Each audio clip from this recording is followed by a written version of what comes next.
باللہ السمیع العلیم من الشیطان اللعین الرجیم بسم اللہ الرحمن الرحیم قل لا اسألکم علیہ اجرا الا المودۃ فی القربی صدق اللہ مولانا العظیم وصدق رسولہ النبی الکریم۔ میری کوشش یہ ہوتی ہے کہ ہم جب مل کر بیٹھیں تو حقائق کو دیکھنے کی کوشش کریں، تاکہ کل اگر کوئی ہمیں سوال کرے تو ہم یہ نہ کہیں کہ یہ کوئی واقعہ ہے، کوئی قصہ ہے، کوئی کہانی ہے، ہمارے پاس کچھ ہو ہی نہیں اسے بتانے کے لیے کہ یہ قصہ اور کہانی، بلکہ حقیقت ہے۔ اور سب سے بڑی حقیقت یہ کربلا ہے۔ سب سے بڑی حقیقت کیا ہے؟ کربلا۔ نبوتوں کو بھی حقیقت کربلا میں ملتی ہے۔ نبی آخر الزمان کی جو حقیقت نبوت اور انتہائی نبوت ہے وہ بھی کیا ہے؟ کربلا۔ آپ حیران ہو رہے ہیں کہ یہ کیا ہو؟ حضور اکرم صلی اللہ علیہ وسلم نے کیا فرمایا؟ بہت مشہور حدیث ہے، الحسین منی وانا من الحسین۔ حسین ہے مجھ سے اور میں ہوں حسین سے، میں حسین سے۔ گویا جب حضور کا وجود ظاہری پردہ فرما جائے گا تو پھر بھی حضور کا وجود موجود ہوگا مگر بصورت حسین ہوگا، مگر بصورت حسین ہوگا۔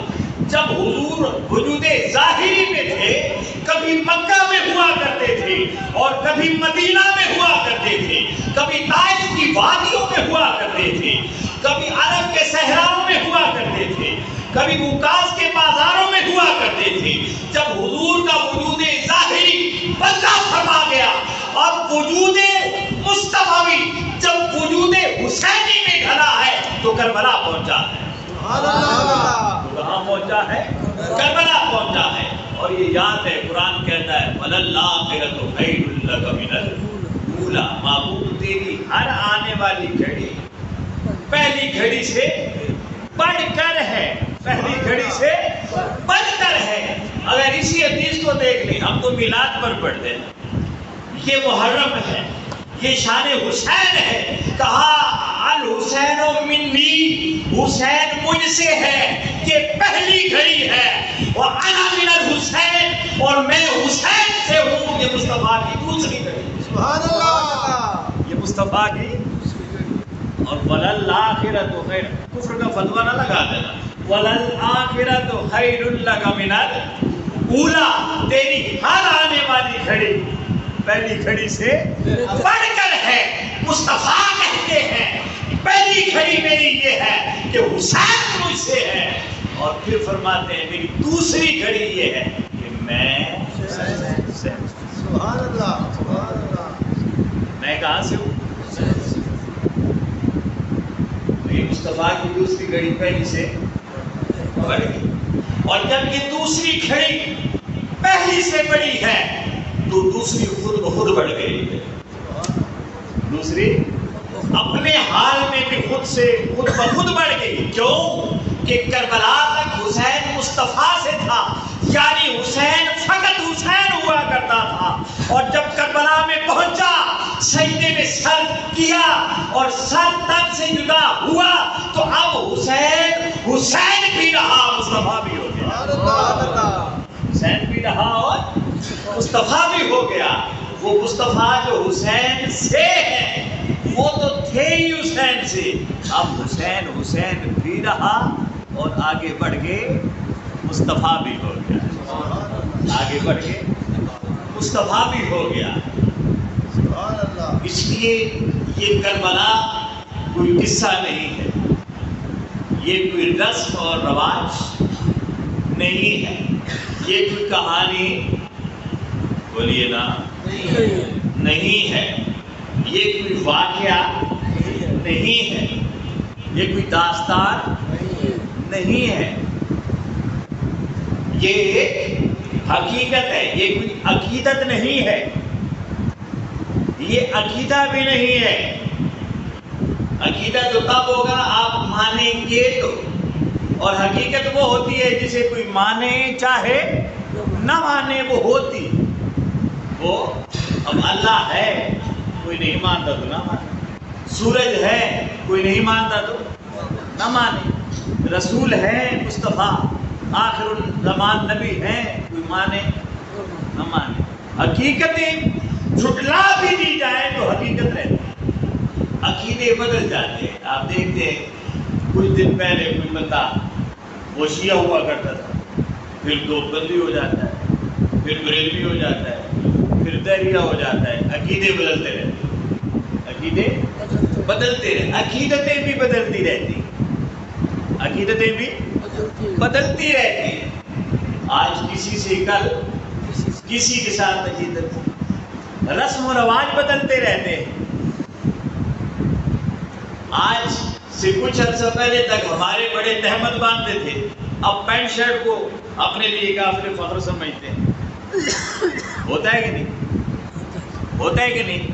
رسم و رواج بدلتے ہیں، کہانیاں بدلتی ہیں، نئے روپ میں آ جاتی ہیں، عقیدے بدل جاتے ہیں، عقیدتیں بدل جاتی ہیں، نہیں بدلتی تو حقیقتیں نہیں بدلتی۔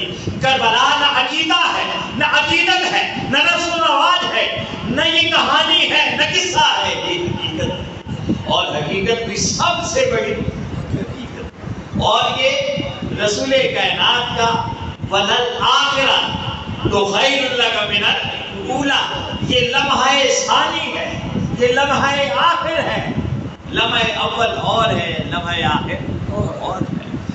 تو وہ جو میں نے کہا وہ تیرا حج کو چھوڑ کے تیرا وہ کربلا جانا بتا گیا ہے عبادت کی اصل راہ حسین، بتا گیا ہے عبادت کی اصل راہ حسین۔ کیوں کہ حقیقت تو یہاں پتہ چلے گی، ہم تو طواف کو حقیقت سمجھتے ہیں، ہم طواف کو حقیقت سمجھتے ہیں۔ طواف تو ابراہیم اور اسماعیل کی اداؤں کا نام ہے، اسماعیل کی ادا آج بھی بدل جائے تو طواف کی ادا بدل جائے، آج بھی بدل سکتی ہے۔ ہاجرہ صفا اور مروہ کے دوران دوڑی، اس کی ادا نے صحیح صفا اور مروہ بنا دی، وہ کسی اور پہاڑ کے گرد گھومتی تو ادا بدلتی، ادا عبادتیں بدل جاتی، مگر حقیقتیں نہیں بدلتی، حقیقتیں نہیں بدلتی۔ یہ یاد رہے، ہمیشہ یاد رہے کہ کربلا قصہ کہانی نہیں، یہ ایک حقیقت، یہ ہمیشہ یاد۔ اب اس حقیقت کا ظاہر ہے قرآن میں اور حدیث میں وجود بھی ہونا چاہیے۔ جب قرآن میں قصے ہیں تو کیا حقیقتیں نہیں ہوں گی؟ ہوں گی، قصے ہیں تو حقیقتیں ہوں گی۔ اب حیرانی کی بات یہ ہے، یہ یوسف کا قصہ ہے کہ نہیں؟ اسماعیل ابراہیم کا قصہ ہے، اصحاب کہف کا قصہ ہے، حضرت عیسیٰ کی ولادت کا قصہ ہے، حضرت زکریہ اور حضرت مریم ان کا قصہ موجود ہے، بے شمار قصے، بے شمار قرآن کریم۔ اس لیے تو وہ کہتے تھے کہ یہ تو قصے ہیں، یہ تو قصے ہیں، قصے ہیں، قصوں کو جھٹلایا جا سکتا ہے، اسی لیے قرآن کو جھٹلایا گیا۔ عظمت حسین اور عظمت کربلا ایک ایسی حقیقت ہے کہ قرآن میں حقیقتاً رکھ بھی دی گئی اور بظاہر بطور قصہ بیان بھی نہیں کی۔ قیامت کو بھی جھٹلایا جاتا ہے کہ نہیں؟ پنجابی بھی آدمی ہیں یہ جہان مٹھا اگلا کہیں نہیں، تو یہ کیا ہے؟ یہ قیامت کو جھٹلانا ہے۔ قیامت کو کیا ہے بھائی؟ جیڑی گل ہے ٹھائیں اگر کہیں تکی دے گئے نہ تکی، یہ بھی کیونکہ ذکر ہو گئی قیامت قرآن میں تو آپ جھٹلائی جا سکتی ہے کہ یہ کس ہے کہانی ہے کہ یہ ہوگا وہ ہوگا، جنتیں ہوں گی دوزخیں ہوں گی، لوگ جھٹلاتے نہیں ہیں۔ اسی لیے ذکر حسین کو قرآن میں رکھا تو ہے الحمد سے لے کر بلکہ بسم اللہ کی بات کے نقطے سے لے کر والناس کی سین تک سر کا سر قرآن ذکر حسین ہے، ذکر کربلا ہے، مگر قصے کی صورت میں اسے بیان نہیں کیا، کیونکہ لوگ قصوں کو جھٹلا دیتے، قصوں کو جھٹلا دیتے، اور رب نہیں چاہتا تھا کہ کائنات کی، عالمین کی، خدا کی مخلوقات کی سب سے بڑی حقیقت کو جھٹلایا جائے، اس لیے بطور قصہ بیان اب معراج ایک حقیقت ہے کہ نہیں؟ بات ویسے سمجھ آ رہی ہے؟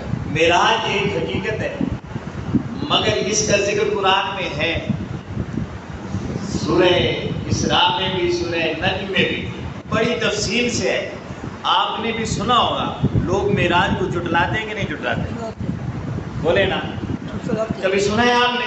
اختلاف ہے کہ نہیں؟ لوگ کہتے ہیں جی حضور جسمانی طور پر نہیں گئے، خواب میں روحانی طور پر گئے، جھٹلاتے ہیں کہ نہیں؟ تو اللہ دیکھتا، اللہ یہ تو گوارا کر لیتا ہے، اس لیے اس نے کہا ہے اسرا بعبدہ، اگر ہوتا محبوب خود کیا ہے تو معراج کا ذکر قرآن میں نہ ہو، محبوب کا ذکر معراج کیا ہے، مگر کہا ہے میں لے گیا ہوں، تاکہ کوئی جھٹلائے تو مصطفیٰ کو نہ جھٹلائے، میری بات کو جھٹلائے، کیونکہ اللہ کی غیرت اسے گوارا، سنیں بول رہے ہیں، اللہ کی غیرت اسے گوارا نہیں کرتی کہ اس کے محبوب کو جھٹلایا جائے۔ وہ کہتا ہے چلو مجھے جھٹلا دو تو جھٹلا دو۔ اب اللہ دیکھ چکا تھا کہ لوگ جھٹلاتے ہیں، اس لیے اس نے باقاعدہ اپنا لے جانا بتایا، محبوب کا ڈائریکٹ جانا نہیں بتایا کہ چلو جھٹلا لیں، یہ مثال دے کر کہ لوگ جھٹلائیں گے، مصطفیٰ کا خدا کے ساتھ ملنا بھی جھٹلائیں گے، یہ مثال دے کر اس نے ذکر حسین کو رکھ بھی دیا، چھپا بھی دیا، کیونکہ اللہ کی غیرت گوارا نہیں کرتی کہ مصطفیٰ کی دوسری کھڑی کو جھٹلایا جائے۔ پہلی کھڑی تو معراج ہے نا، حیات ظاہری میں، اسے جھٹلا لیا، منسوب اپنی طرف کر لیا، منسوب سمجھ آ رہی ہے؟ ویسے اپنی طرف کر لیا، مگر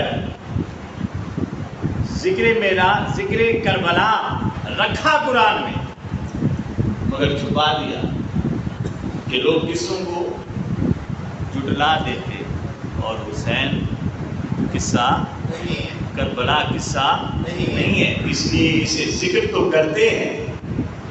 جو محبت والے ہوں گے وہ جان جائیں گے کہ ایک ایک سطر، ایک ایک آیت، ایک ایک لفظ، ایک ایک حرف، ایک ایک حرکت و سکون ذکر حسین پکار کر بیان کر رہی ہوگی، مگر نظر محبت والوں کو ہے، نظر محبت والوں کو ہے۔ ڈاکٹر دروقاضی صاحب شیخ الاسلام سے کسی نے پوچھا کہ کربلا کا ذکر قرآن میں، کہا یوں تو سارا قرآن کربلائی ہے، سارا قرآن یوں تو کربلائی ہے۔ آپ کو اس بات سے تھوڑا سا میں واضح کر دوں، آپ نے سنا ہوا ہے، صرف میں اشارہ کرتا ہوں۔ کسی نے حضرت ابن علی شاہ تاجدار گھوڑا رحمۃ اللہ علیہ سے پوچھا کہ اہل بیت اطہار کا ذکر کہیں قرآن میں ہے؟ تو آپ نے کیا جواب دیا؟ ہاں ہے۔ اس نے کہا کہ ہاں ہے۔ آپ نے کہا جہاں سے پڑھو وہاں ہے، جہاں پڑھو گے وہیں ذکر ہوگا۔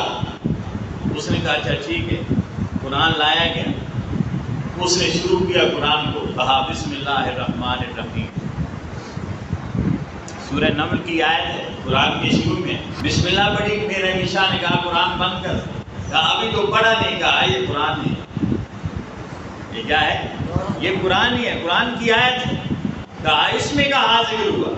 کہا اس کے حروف ابجد نکال، حروف ابجد نکالے، 5 تن پاک اور 7 اللہ، محمد علی حسن حسین فاطمہ اور اللہ، ان کے حروف ابجد نکالیں تو 786 بن، اور بسم اللہ کے حروف ابجد کتنے ہیں؟ 786۔ کہا قرآن تو بعد میں کھلے گا، قرآن کی ابتدا تب تک نہیں بندہ کر سکتا جب تک ذکر 5 تن کر نہیں دیتا۔ تو پورا قرآن اور قرآن کا آغاز ہی ذکر 5 تن سے ہوتا ہے، آل بیت اطہار سے ہوتا ہے۔ انہوں نے کہا کہ تو سارا قرآن ذکر حسین ہی ہے، ذکر کربلا ہی ہے، ذکر آل بیت ہی ہے، مگر تو اگر چاہے کہ مختصر سا کہیں مل جائے تو سورہ رحمان پڑھ لیا کیا پڑھ لیا گیا؟ یہ بات ویسے میں نے بعد میں سنی ہے حضور شیخ الاسلام، اس سے پہلے کوئی 2-3 سال ہوئے سورہ رحمان کو ایک دن میں پڑھا تھا۔ جب بھی قرآن کا یہ اعجاز ہے، آپ جب بھی اسے پڑھیں گے اگر آپ اسے سمجھتے ہیں تو وہ جب بھی پڑھیں گے اس وقت آپ کو ایک نیا کیف دے گا، ایک نیا مزہ دے گا، ایک نیا معنی دے گا، ایک نئی تفسیر دے گا آپ کے علم کے مطابق۔ تو میں نے 2-3 سال پہلے جب سورہ رحمان پڑھ رہا تھا تو وہ مجھے الرحمن سے لے کر، وہ تو ذوالجلال والاکرام تھا، میں یقین کریں پڑھ قرآن آتا لیکن میں گھوم کر بلا میں آتا۔ وہ سارا ذکر حضرت علی و فاطمہ کی شادی، حضرت حسن اور حضرت حسین کی پیدائش، یہ سارا وہاں موجود ہے، بالکل موجود ہے، کیونکہ آپ موضوع نہیں، آپ کا موڈ بھی نہیں ہے، اس لیے میں اسے ذکر نہیں کرتا کیونکہ پوری تفصیل ہے اس پر۔ ہاں یوٹیوب پر میرا یہ بہت تفصیلی اس کا بیانات ہیں، آپ کہیں دیکھیں تو آپ کو انشاءاللہ مل جائیں گے، بڑا مزہ دے گی۔ لیکن کیونکہ اس وقت میں ایک اور بات کے حساب سے تھا کہ ہم یہ عقیدت، رسم و رواج، قصہ کہانی نہیں لے کر بیٹھے، ہم اس لیے بیٹھے ہیں کہ ہم سمجھ سکیں کہ کربلا ایک حقیقت ہے۔ حضور شیخ الاسلام کہنے لگے کہ قرآن مجید کو پورا نہ پڑھ سکو تو سورہ رحمان ضرور پڑھو، اس میں اختصار کے ساتھ علی و فاطمہ کی شادی سے لے کر اور شادی سے پہلے کے معاملات اور بعد کے معاملات اور بچے اور ان کے آگے کے معاملات، سارے کربلا اور کربلا سے واپسی تک کا سب کچھ اس میں موجود ہے۔ تو آپ کو بھی اس حساب سے پڑھیں، اللہ رب العزت ہمیں توفیق دے، قرآن کو ثواب کے لیے نہیں بلکہ سواد کے لیے پڑھنے کی توفیق عطا فرمائے۔ قرآن کو پڑھیں تو مزہ ہے۔ تو کربلا ایک حقیقت ہے، کیا ہے؟ حقیقت ہے۔ اب بعض لوگ اعتراض کرتے ہیں کہ یہ جو آل ہے، یہ جو لوگ کہتے ہیں کہ آل سے مراد یہ 5 لوگ ہیں، 5 تن ہیں، 5 نہیں 4 ہو گئے نا، کون؟ فاطمہ، علی، حسن، حسین، 4 ہو گئے، تو یہ ہیں آل۔ جبکہ حضور نے فرمایا میری ساری امت میری آل ہے، ساری امت میری آل ہے، تو یہ حضور نے فرمایا، اس میں تو کوئی دوسری بات نہیں ہے۔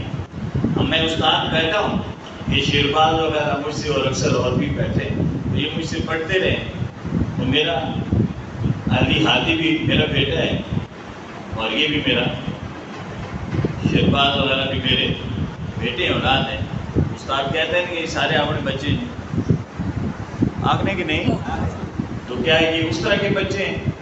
یہ جو ہادی ہے وہ اور طرح کا بچہ ہے، یہ جو اسٹوڈنٹ ہیں یہ میرے اور طرح کے بچے ہیں، وہ بھی بچے ہو گئے۔ جو بازار میں کوئی اور بچہ ہمارا چھوٹی عمر کا ہو تو ہم اسے بھی بچہ کہہ دیتے ہیں، بیٹا کہہ دیتے ہیں، لیکن بیٹے میں فرق۔ تو آل میں جب لفظ بدلے گا، مقام بدلے گا، معنی اور اس کی وسعتیں بدلتی جاتی ہیں۔ بیٹا وہ بھی ہے ہادی، وہ بھی میرا بیٹا ہے، میرا شاگرد بھی میرا بیٹا ہے، راستے میں ملنے والا کوئی عام چھوٹا بچہ جو میری عمر سے چھوٹا ہے، ہادی کا ہے، تو میں اسے بھی بیٹا کہہ سکتا ہوں، مگر بیٹا محل بدلا گیا، معنی بدل گیا، اس کی کیفیت و اس کی خاصیت بدل گئی۔ تو حضور نے کہا ساری امت میری آل ہے، ہم جیسے گناہگار بھی اس آل میں شامل۔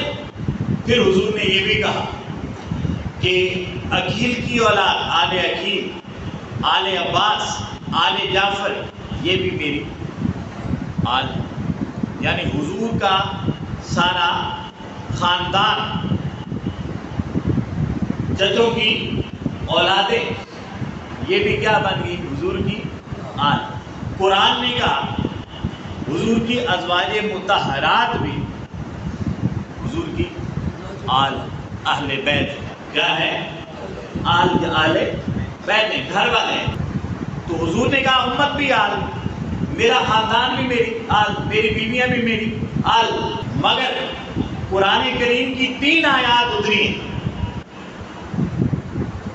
ایک جو میں نے پڑھی، کہا قُلْ لَا أَسْأَلُكُمْ عَلَيْهِ أَجْرًا إِلَّا الْمَوَدَّةَ فِي الْقُرْبَى، محبوب ان سے کہہ دو کہ میں جو یہ دین کے لیے مشقتیں اٹھا رہا ہوں اس پر میں تم سے کچھ اجر نہیں مانگتا، ہاں کچھ دینا ہے تو میری آل سے محبت کرو۔ کیا کرو؟ اب ایک طرف ساری عبادتیں اور ایک طرف آل، کیا کرو؟ میری آل سے محبت کرو۔ اِلَّا الْمَوَدَّةَ فِي الْقُرْبَى، میری آل سے محبت کرو۔ حضرت عباس فرمانے لگے،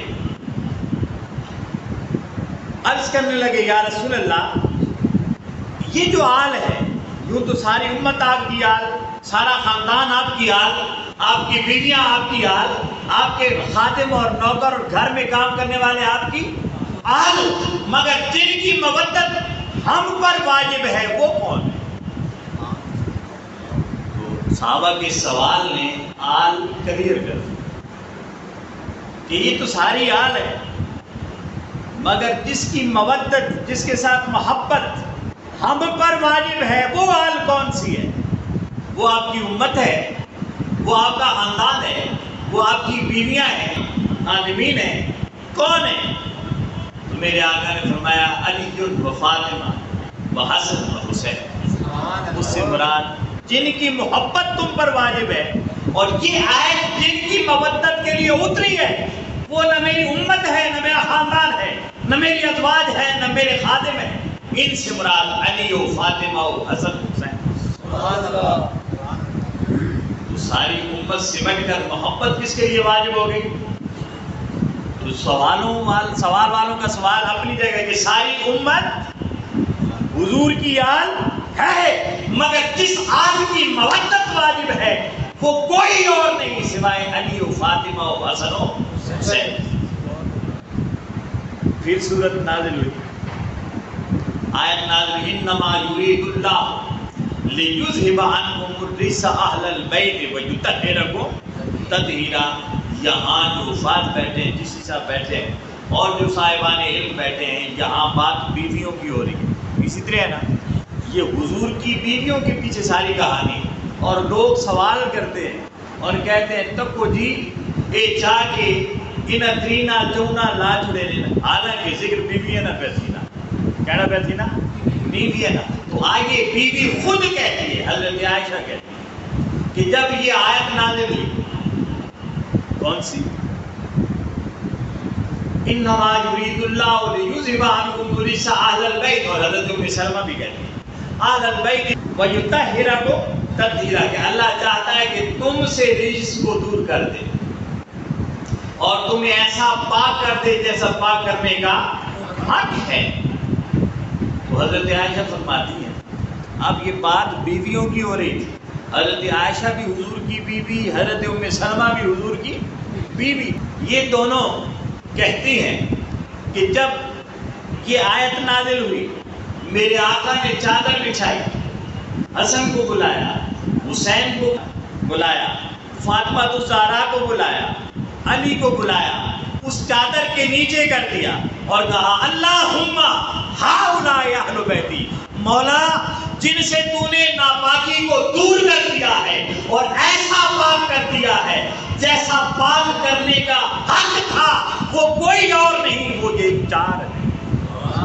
نعرہ تکبیر، نعرہ رسالت، نعرہ حیدری، نعرہ غوثیہ۔ اب بات قرآن کی دوسری آیت اتری، شک پڑا کہ اہل بیت کون ہے، وہ کون ہے جن کی پاکیزگی کا رب اعلان کر رہا ہے۔ سوال ہوا، خود زوجہ مطہرہ حضرت عائشہ فرماتی ہیں یہ سوال ذہنوں میں بعد میں ابھرے گا، آگے اس سوال کو میں قیامت تک کے لیے جواب دے دیتی ہوں کہ وہ لوگ جنہیں اللہ رب العزت نے پاک کر دیا ہے جیسا پاک کرنے کا حق تھا، وہ علی و فاطمہ و حسن و حسین۔ آل تو ساری امت ہے، مگر پاکیزگی جسے رب نے عطا کی، باقی بھی پاک ہے، مگر جسے پاکیزگی رب نے عطا کی اور بڑے ناز سے بتایا میں نے ایسا پاک کر دیا ہے، لوگ وضو کرتے ہیں تو پاک ہوتے ہیں، آپ وضو کریں تو پانی پاک ہوتا ہے، لوگ وضو کریں تو لوگ پاک ہوتے ہیں، آل بیت اطہار وضو کریں تو پانی سمجھ آئے گا نہیں آئے گا۔ ہم جب وضو کرتے ہیں نہاتے ہیں تو پانی ہمیں پاک کرتا ہے، مگر جب وہ وضو کریں یا نہائیں تو ان کا جسم پانی کو پاک کرتا، انہیں پاکیزگی کی ضرورت نہیں ہے۔ یطہرکم تطہیرا، پانی بندے کو پاک کرتا ہے، مگر یہ وہ بندگان خدا ہیں جن کے جسم سے پانی مس ہو جائے تو پانی پاک ہوتا ہے۔ ہر بندہ مومن جب سجدہ کرتا ہے تو اسے معراج ملتی ہے، مگر سجدے میں جب حسین ہوتا ہے تو سجدے کو معراج ملتی ہے۔ یہ اپنی اپنی معراج ہے، ہماری معراج سجدے میں، سجدے کی معراج حسین ہے۔ سجدے کی معراج کہاں ہے؟ یوں ہی نہیں آپ خوش نہ ہوتے رہیں جو حضور نے فرمایا کہ قرۃ عینی فی الصلاۃ، میری آنکھوں کی ٹھنڈک کس میں ہے؟ نماز میں۔ تسی نماز پڑھ کے جی 5 سال ٹکرا مار کے آپ کو حضور نے آ کے ٹھنڈی سی گی، حضور کوئی اور گل کی، حضور نے کچھ اور کہا ہے، اس لیے کہ بندہ سجدہ کرے گا تو کیونکہ اس سجدے کو سجدہ حسین سے نسبت ہوگی، اس لیے اس کا ناکارہ سجدہ بھی معراج بن جائے گا۔ کیوں کہ جب حسین سجدہ کرتے ہیں سجدے کو معراج ملتی ہے۔ ایک شعر میں آپ کو یہاں سنا دوں، وہ جو نوجوان طبقہ پڑھتے ہیں، ادھر سے چاند تم دیکھو ادھر سے چاند ہم دیکھو، یہ شعر یاد ہے؟ جادگاں ادھر سے چاند تم دیکھو، اس کوٹھے تے تسی دیکھو، اس کوٹھے تے ادھر سے چاند تم دیکھو ادھر سے چاند ہم دیکھیں، نگاہوں سے نگاہیں جب ملے تو عید ہو جائے۔ یعنی چنے نہ جو بھی تک کیسے اسے چنے نہیں وہ بھی تک چنے تو ریفلیکس ہو کے نگاہوں سے نگاہیں جب ملیں گی عید ہو جائے۔ تو معراج مومن کی سجدے میں، سجدے کی حسین، اور مصطفیٰ نے کہا یہ نماز میری آنکھوں کی ٹھنڈک ہے، یہ نماز میری آنکھوں کی کیا ہے؟ ٹھنڈک ہے۔ تو دوستان جی وقار، یہ امام حسین علیہ السلام، آقا نے فرمایا یہ ہے میری آل۔ پھر آیت نازل ہوئی، قل تعالوا ندعو ابناءنا وابناءکم ونساءنا ونساءکم وانفسنا وانفسکم، اور نکلتے ہیں، ہم نکلتے ہیں، ہماری عورتیں نکلتی، ہمارے بچے نکلتے ہیں۔ صحابہ نے پوچھ لیا کہ یہ کون ہوں گے، یہ کون ہوں گے؟ تو سعد بن ابی وقاص تھا۔ وہ فرماتے ہیں کہ جب یہ آیت نازل ہوئی، آقا نے پھر چادر بچھا، آقا نے لمبی چادر کر دی، جس طرح کوئی چیز باندھنے کے لیے ہم چادر رکھتے نیچے، پھر چیز ڈالتے، پھر گرد مار چکے۔ تو یہ اہل بیت تو وہ ہیں جن پر آقا نے خود گرہ باندھ دی ہے کہ نہ ان میں کوئی آ سکتا ہے نہ ان سے کوئی جا سکتا ہے۔ اب کس کی مجال ہے؟ کیونکہ خود آ کے گھسیٹتا پھرے کہ یہ بھی اہل بیت ہے، یہ بھی اہل بیت ہے۔ ارے قرآن جن اہل بیت کا ذکر کرتا ہے وہ کوئی اور نہیں ہے۔ قرآن کی آیت اگر ظاہری مفہوم میں بتا بھی رہے ہو کہ اس سے مراد یہ ہے تو مصطفیٰ عملاً کر کے دکھا دیتے ہیں کہ نہیں، اس سے مراد یہ ہے، اس سے مراد یہ ہے۔ پھر چادر بچھا دی، اس سے مراد کیا ہے؟ آقا نے پھر چادر بچھا دی، علی و فاطمہ و حسن حسین کو اکٹھا کیا اور اس پر بٹھا دیا، اور اکٹھا کر کے ایسے چادر کو پکڑ لیا، کہا اللہم ہؤلاء آل بیت، یہ ہے میرے اہل بیت، یہ ہے میرے اہل بیت۔ تو اہل بیت میں 3 آیتیں پڑھی، اور تینوں کی احادیث جو شان نزول تھا، شان نزول تھا، وہ خود امہات المومنین اور خود صحابہ کرام کی زبانی اور خود خانوادہ حضور کے گھرانے کی زبانی ہم نے حدیث کی روشنی میں دیکھ لیا کہ یہ آل بیت جن کی مودت ہم پر واجب ہے وہ یہ آل بیت اطہار ہیں، علی و فاطمہ و حسن و حسین رضی اللہ عنہما و علیہ السلام ہیں۔ آپ دیکھتے ہیں کہ ان کو اتنی اہمیت کیوں دی؟ یہ مسند احمد بن حنبل کی حدیث ہے اور مجموع الزوائد میں حیثمی نے بھی اسے ذکر کیا۔ حدیث بڑی کوئی عجیب کیف دے گی یہ حدیث، دیکھ رہے ہیں۔ حضور نے فرمایا، حضرت زید بن ثابت رضی اللہ تعالیٰ عنہ سے مروی ہے، قال رسول اللہ انی تارک فیکم، یہ آپ نے حدیث اکثر سنی ہوئی ہے کہ میں تم میں دو وزنی چیزیں چھوڑ کر جا رہا ہوں، سنی ہوئی ہے نا کہ اگر ان میں سے کسی ایک کو چھوڑو گے تو گمراہ، چھوڑ دو گے تو گمراہ ہو جاؤ گے۔ اب یہاں الفاظ بدل گئے، ثقلین نہیں کہا، بہت خوبصورت الفاظ ہے اہل محبت کے لیے تو سراپا نور ہے یہ بات۔ کہا انی تارک فیکم خلیفتین، میں دو خلیفے چھوڑ رہا ہوں۔ ہمارے خلیفے کتنے ہیں جی؟ بولیے، اپنے اپنے سبادے مزاجے کے مطابق بولو، خلیفے کتنے ہیں؟ خلیفے کتنے ہیں ہمارے؟ ماشاءاللہ آپ نے بتا دیا، سب کو سکھا دیا۔ خلیفے عرف عام میں کتنے ہیں؟ عرف عام 4، ابو بکر، عمر، عثمان اور حقیقت میں کتنے ہیں؟ 5۔ کتنے؟ نہ 6 نہ 4۔ یہ چھٹے کو ساتھ ملانے کے لیے 4 تک رکھا ہے کہ 5 جائے گا نا تو ساتھ چھٹے کو بھی ڈال دیں گے۔ چھٹے کو ساتھ ملانے کے لیے 5ویں کو نکالا ہے کہ کہیں گے اچھا صاف آیا نے تو بات نظامی بچے 5 جوڑو چون تو تو بدھانے جتنے ہوتے ایک کے تھے 2 کے۔ یہ بات نہیں ہے، یہ کوئی کہانی ہے، یہ حقیقت ہے۔ یہ کیا ہے؟ حقیقت ہے۔ خلافت جب تک حیات کے روپ میں رہی، حسن تک رہی ہے، اور خلافت نے جب شہادت کا لباس پہنا ہے حسین ہو گئی۔ جملہ آپ کی سمجھ میں آ گیا؟ خلافت جب تک حیات کے روپ میں نہیں ہے، ظاہری حیات کے روپ میں، تو حسن تک ہے، اور خلافت نے جب شہادت کا لباس پہنا ہے تو خلافت حسین پر جا کر ختم ہو۔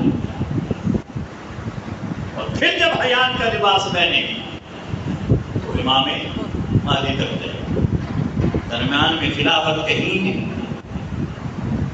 5 کے بعد خلافت نے شہادت کا لباس پہن لیا ہے، 5 کے بعد،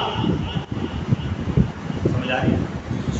5 کے بعد خلافت نے شہادت کا لباس پہن لیا ہے، اور اب نزول امام مہدی تک خلافت لباس شہادت میں رہے گی۔ جب وہ آئیں گے تو پھر لباس حیات ظاہری ہوگا۔ درمیان میں کوئی خلیفہ نہیں، نہ ہم کسی کو مانتے، نہ مصطفیٰ نے کسی کو خلیفہ بننے کی اجازت دی ہے، نہ اندیا دیا ہے، نہ اشارہ دیا ہے۔ کہا 30 سال تک یہ خلافت رہے گی۔ اگلی بات تو پھر انا من الحسین ہے نا، وہ تو قیامت تک ہے۔ شہادت کا لباس پہن کر خلافت قیامت تک ایک ہی کو ملی۔ کسے ملی ہے؟ ایک ہی کو ملی ہو۔ جب امام مہدی آئیں گے تو اسی ایک کا روپ ظاہری روپ آ رہی ہے۔ تو خلافت جب حیات ظاہری میں حسن تک ہے، اور جب لباس شہادت میں تبدیل ہوئی تو حسین بن گئی ہے۔ کوئی چھٹا خلیفہ نہیں ہے، نہ دین میں اسلام میں اس کا کوئی تصور ہے، کوئی تصور نہیں ہے۔ آقا نے جب اپنے الفاظ سے بھائی قرآن کی آیت اتر آئے، قرآن کی آیت، تو آپ اسے اپنی مرضی سے کہہ سکتے ہیں نہیں یہ ٹوٹم اترا ہے لفظ میں بھی پہنا، آپ کہہ سکتے ہیں، کر سکتے ہیں الحمدللہ رب العالمین، الحمدللہ رب العالمین الصمدین الاولین الآخرین، اس میں کر سکتے ہیں؟ اللہ اولین کا ہے کہ نہیں؟ اللہ آخرین کا ہے کہ نہیں ہے؟ تو آپ الحمدللہ رب العالمین الاولین الآخرین کہہ سکتے ہیں کہ نہیں؟ نہیں کہہ سکتے۔ کیوں؟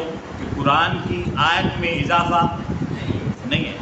الحمدللہ رب الکونین کہہ سکتے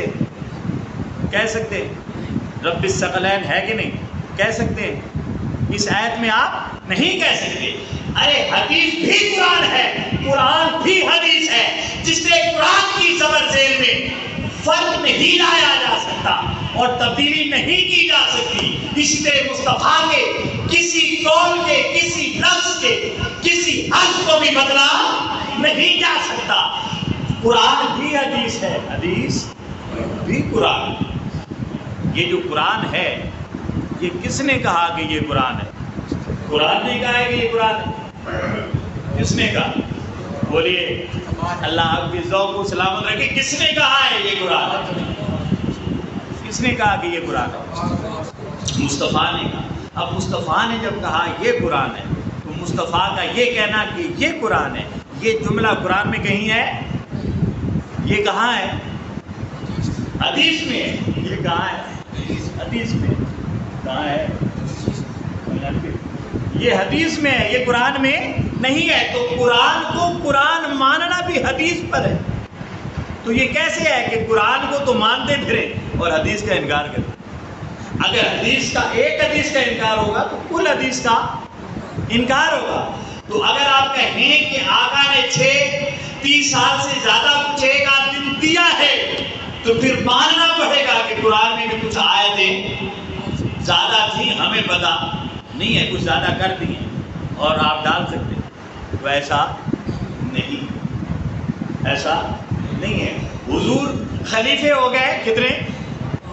5. میں اگلے دن ایک پڑھا رہا تھا تو میں نے قدرتی یہ بات آ گئی جس حساب تو میں نے کہا کہ جناب علی ادھر بھی آپ نے 4 تک لکھا ہے، ادھر بھی 4 تک. تو میں نے خلافت راجدہ اب 4 یار نہیں بلکہ اب 5 یار. 5واں تو یار بھی ہے اور یہ تو وہ یار ہے کہ جو پیدا ہوا تو علی سے. میرے آقا نے کہا نام کیا رکھا؟ کہا حرب رکھا. میرے آقا نے اپنے یار کا، بھائی بیٹے سے بڑا یار کون ہو سکتا ہے ایک باپ کے لیے؟ نواسے کے بڑھ کر یار کون ہو سکتا ہے اپنے نانا کے لیے؟ آپ نے نہیں جانے یہ تو دروان کرنے بڑی پیاری ہونی. تو کہا یہ کیا نام کا حرب رکھا ہے؟ میرے آقا نے لب مبارک کو چوما حضرت حسن کے اور کہا نہیں، مجھے اس کا نام حسن رکھنے کا حکم دیا. حسین پیدا ہوئے، نام پھر علی نے حرب رکھ دیا. آقا نے پوچھا نام کیا ہے؟ کہا حرب رکھا ہے. بھائی بڑے نہ نام نہیں رکھا، میں نے دل نکے نہ نام یہ اچھا رکھا. میرے آقا نے گردن کو بوسہ دیا اور کہا نہیں، اس کا نام اوپر سے حسین بتایا گیا. اسی طرح نے دادا رکھے سی، نانا رکھے سی، ابا رکھے سی، چاچا رکھے سی، پھوپھی رکھے سی. حسن و حسین وہ ہیں جن کے نام نانا نے بھی نہیں رکھے. کس نے رکھے ہیں؟ اللہ نے. اور رکھے بھی ایسے کہ اپنے حسن کے پردوں میں چھپا کر رکھے، یعنی گوڑا سے سونا چھپا کے رکھے کہ یہ پتہ نہ لگے. تو حسن کے پردے میں اللہ رب العزت نے چھپا کر رکھے تھے. عربی زبان کے لفظ ہونے کے باوجود عربیوں کو پتہ ہی نہیں تھا کہ کوئی حسن بھی ہوتا ہے اور حسین بھی. حسن کہتے تھے، حسنہ کہتے تھے، مگر حسن اور حسین ان کی زبان، ان کا شعور اتر جاتا ہی نہیں تھا کیونکہ آقا کے مولا نے انہیں چھپا کر رکھ دیا تھا. جب یہ پیدا ہوئے تو کہا عادت ہوا ہے اس کا نام حسن ہے، اس کا نام حسین. وہ تو پیدا ہونے سے پہلے ہی آسمانی ہیں. تو میں نے وہاں جمعہ کی تقریب میں کہا کہ جناب یہ مسجد آپ نے نہیں بنا دی ہے سنگ مرمر اس کا لگے. میں نے کہا علی کو خلفائے راشدین ابو بکر، عمر، عثمان، علی، حسن. اور 5 تن پاک بھی کتنے بنتے ہیں؟ 5. دونوں 5 تن ہیں، وہ بھی پاک ہیں، یہ بھی پاک ہیں. ہمارا عقیدہ بھی، عقیدت بھی، یقین بھی، ایمان پاک سارے. مگر یطہرکم تطہیرا، یطہرکم تطہیرا یہ. تو آقا نے کہا انی تارکم فیکم خلیفتین، ہمارے ہیں 5. آقا کہتے ہیں میں دے رہا ہوں کتنے؟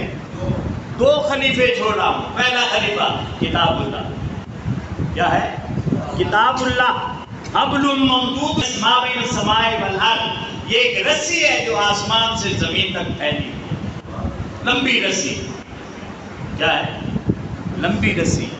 یہاں یہ بہت تفصیل ہے، پھر کبھی ملیں گے تو انشاءاللہ اس پر بات کریں گے کہ اس حبل سے مراد حضرت عباس سے کسی نے پوچھا کیا ہے، عبداللہ ابن عباس سے، تو وہ فرمانے لگے حبل سے مراد محمد کیا ہے، محمد۔ اب یہاں جب کہا کتاب اللہ تو یہ بھی ایک رسی، یہ بھی ایک رسی، تو مصطفیٰ کا کلام ہے، مصطفیٰ کی زبان سے نکلا، تو جب مصطفیٰ خود حبل ہے تو مصطفیٰ کا بولنا بھی حبل ہے، اور مصطفیٰ جسے اپنی اولاد کرتے ہیں وہ بھی وہی حبل ہے، کیا ہے، اب وہی رسی۔ تو کہا کتاب اللہ یہ رسی ہے، ایک اللہ کی کتاب، یہ میرا پہلا خلیفہ ہے، اور دوسرا خلیفہ کیا ہے، کہا وَإِتْرَتِي اہل بیت، اور میری اہل بیت، یہ دو خلیفے رسول نے ہمیں دیے، یہ دو خلیفے دیے رسول اکرم صلی اللہ علیہ وسلم نے، کتنے خلیفے دیے، ایک کتاب اور ایک اہل بیت۔ اب یہ جو خلفائے راشدین،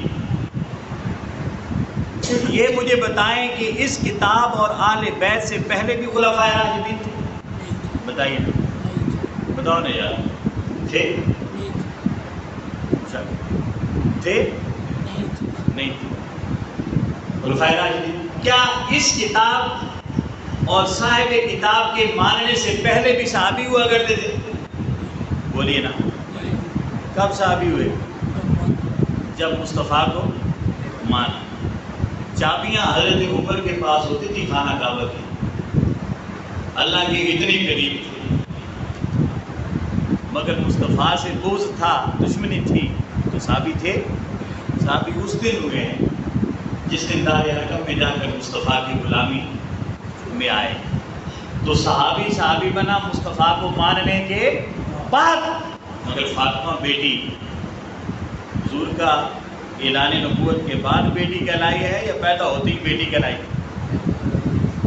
علی بعد میں انت منی بمنزلت ہارون میں موسیٰ تھا، یا پہلے بھی آقا کا فرمان یہ تھا کہ علی تو میرے لیے ایسا ہی ہے جیسے ہارون کے لیے موسیٰ ہے، موسیٰ کے لیے ہارون ہے؟ اب مجھے بتائیے، صحابہ کو درجہ صحابیت کتاب کو ماننے اور صاحب کتاب کو ماننے اور اہل بیت طہار کی ادب و احترام کو تسلیم کرنے اور ان کے ادب میں جھک جانے سے یہ مقام ملا ہے۔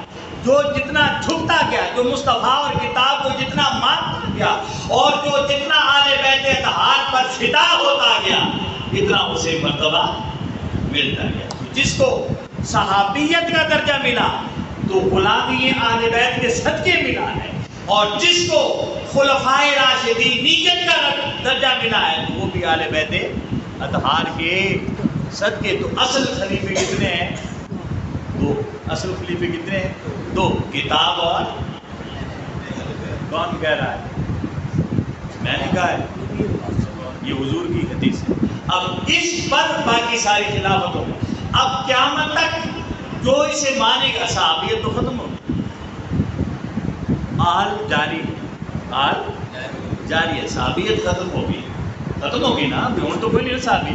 حضور نے فرمایا خیر القرون قرنی ثم الذین یلونہم ثم الذین یلونہم، اس کے آگے بھی حضور نے نہیں فرمایا، کہا بہترین صحابی کے بعد تابعی کے بعد تبع تابعی۔ اب وہ سارے ختم ہو گئے، اب صالحین ہیں، نیک ہیں، اچھے لوگ، خیر والے لوگ، وہ شاہ وہ موجود ہیں ہمارے میں، اور آل بیت اطہار۔ صحابیت کا ایک وقت تھا، اس وقت تک جتنے زندہ رہے، 700 سال تک زندہ رہے، بابا رتن ہندی 700 سال تک زندہ رہے۔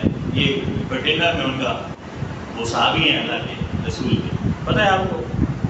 ادھر انڈیا میں جو بٹیلا ایک جگہ ہے بارڈر پر، امرتسر کے ساتھ ایک اس طرح ہے، تو وہاں ان کا مزار ہے بہت خوبصورت، ہندی، بابا رتن ہندی، جنہوں نے چاند کو یہاں ہندوستان میں اپنے دوستوں کے ساتھ گراؤنڈ میں بیٹھے تھے، چاند کے 2 ٹکڑے ہوئے تو انہوں نے دیکھے، اور یہاں سے پھر وہ جو قافلے آتے دوسرے ملکوں سے ان سے پوچھتے یار یہ کہاں کا واقعہ ہے، ہم نے آسمان پر چاند کو 2 ٹکڑے ہوتے دیکھا ہے، سنا ہوا ہے آپ نے؟ تو عرب کے لوگ جب آئے یہاں تاجر، تو ان سے پوچھا کہ یہ کون ہے، کہاں کا واقعہ؟ تو انہوں نے کہا یہ ہمارے یہاں ایک مکہ شہر ہے، وہ جانتا تھا بابا رتن۔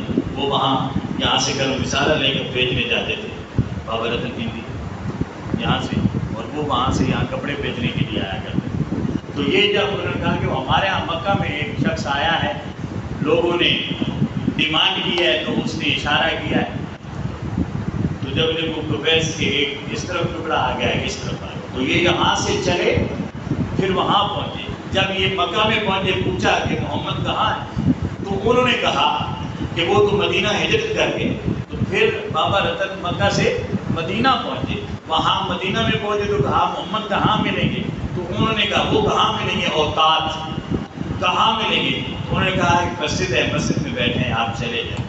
بابا جی مسجد میں پہنچ گئے، مسجد میں پہنچے، یہ بڑی محبت کی بات ہے، میں آپ کو کیونکہ اب بچے بیٹھے ہیں نا، انہیں سنی نہیں ہے تو اس بات ہم ختم کر دیں۔ مسجد میں پہنچے، سارے ایک جیسے بیٹھے تھے اور وہ بھی ایسے دیکھتے داکھتے کچھ سمجھتے سمجھاتے، کہیں قریب پہنچے تو میرے آقا نے فرمایا رتن آ جاؤ بیٹھ جاؤ،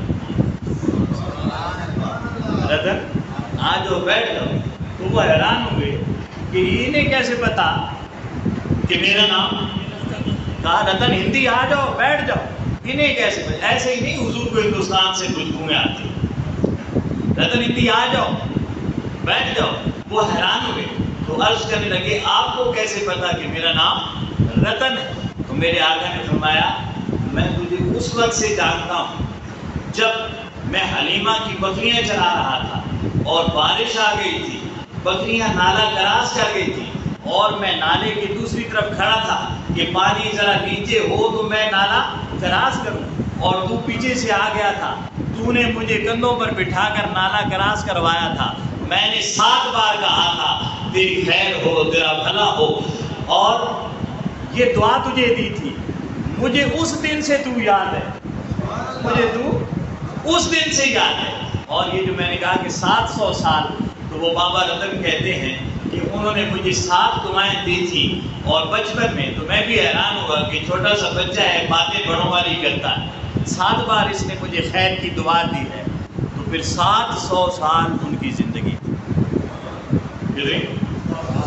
یہ محبت کی باتیں یار یہ ختم نہیں ہوں گی، ہم ایسے کسی دن میں نہ آ جائیں۔ اللہ رب العزت ہمیں آل بیت اطہار کی محبت نصیب فرمائے، ان کی حقیقتوں کو سمجھنے کی توفیق عطا فرمائے، اور قرآن کی روشنی میں اور حدیث کی روشنی میں آل بیت اطہار کی محبت اور ان کی جو حقیقت ہے اور ان کا جو مرتبہ ہے اللہ اور اس کے نزدیک ہم نے یہ جاننے کی کوشش کی ہے۔ کاش وہی بات ہے کہ ہمیں اسوہ حسینی اللہ رب العزت عطا فرمائے، اللہ کا محبوب ہمیں اسوہ حسینی کی خیرات عطا فرمائے، ہمیں خیرات عطا فرمائے، اور ہم یہ جو مل کر بیٹھتے ہیں ہمارا مل کر بیٹھنا بھی رسمی نہ ہو، کیونکہ حسین رسم نہیں ہے، یہ عقیدتاً نہ ہو یا عقیدی نہ ہو، کیونکہ حسین نہ عقیدہ ہے نہ عقیدت ہے، حسین حقیقت ہے، حسین حقیقت ہے۔ تو اللہ رب العزت ہم سب کا آنا ملنا بیٹھنا سننا سنانا اپنی بارگاہ میں شرف قبولیت عطا فرمائے، اور جس حساب کی اللہ رب العزت تم نے قرار سنائے، اس طرح بھی یہ چھوٹے چھوٹے پروگرام جو اپنی جسامت میں چھوٹے ہوتے ہیں مگر اپنی کمیت میں اپنی خاصیت میں بہت وزنی ہوتے ہیں۔ جو بندے 4-5 ہی بیٹھے ہوں لیکن ذکر حسین چھڑے یا ذکر مصطفیٰ چھڑے، تو کیا 5 بندوں کے اعتبار سے ذکر کو نہیں لوگے کہ ذکر کے اعتبار سے بندوں کو لوگے؟ تو وسعت بندوں وہ حجم اور وہ طاقت اور وہ کمیت اور وہ خاصیت اور وہ تعداد اور وہ وسعت بندوں کی تعداد سے نہیں دیکھی جائے گی، ذکر کے مرتبے سے دیکھی جائے گی، ذکر کے مرتبے سے دیکھی جائے گی۔ تو ان کی اللہ رب العزت نے مزید ہمت عطا فرمائے۔ یہ ایک صدا دیتے آ رہے ہیں، اللہ رب العزت ان کی صدائیں دوسرے کانوں تک پہنچنے کی اور پھر کانوں کے راستے دل تک اور دماغ تک اور شعور تک اور ادراک تک پہنچنے کی بھی توفیق عطا فرمائے۔ وما علینا الا البلاغ المبین۔